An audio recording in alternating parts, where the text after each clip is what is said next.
21 août 1944, Guingouin encercle Limoges avec ses maquisards. Après plusieurs jours de négociations, la garnison allemande, commandée par le général Gleniger, doit signer l'acte de reddition. Le rendez-vous avec l'état-major allemand est fixé à 20h30 à l'Hôtel de la Paix, place Jourdan. Mais là, coup de théâtre.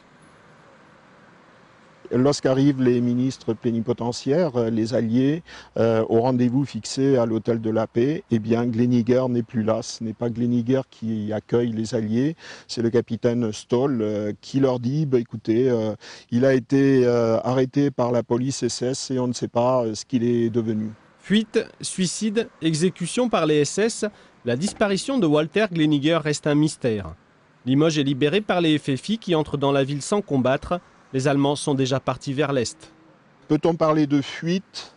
Je parlerai plutôt de retrait. Il y a eu un retrait en ordre des Allemands de Limoges parce qu'ils avaient quelque part, et ça n'a jamais été avancé comme hypothèse, certainement l'assurance que la traversée de la Haute-Vienne se ferait sans dommage pour eux. Guingouin ayant donné des ordres, des témoins rapportent qu'étant aux portes de Limoges, à Panazol notamment, ils avaient reçu de ces lieutenants, des lieutenants de Guingouin, donc l'ordre express de ne pas intervenir tant que les Allemands et puis les miliciens qui suivaient passaient.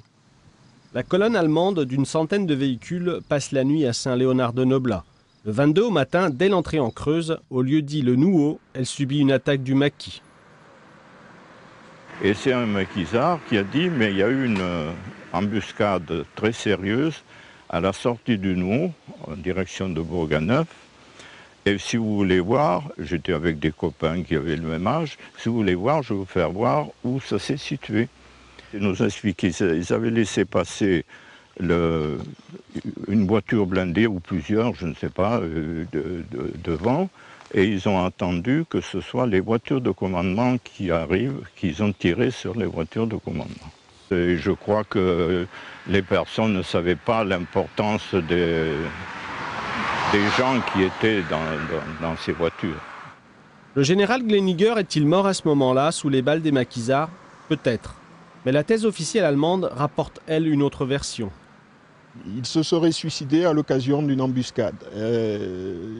Profitant de la non-surveillance qu'il y aurait eu, il aurait saisi la mitraillette de son garde du corps et l'aurait posée sur ses genoux et se serait tiré des balles de mitraillette dans la tête. J'ai une longue correspondance avec son fils, Georges Gleniger. Pour lui, Gleniger était prisonnier des SS. Où se situe la vérité? Difficile à dire quand l'histoire semble écrite. Walter Gleniger sera enterré au cimetière de Guéret. Son nom figure sur le registre avec ceux de son chauffeur et 2 gardes du corps. En 1969, il sera rapatrié au cimetière allemand de Berneuil en Charente-Maritime et avec lui une part du mystère entourant sa disparition.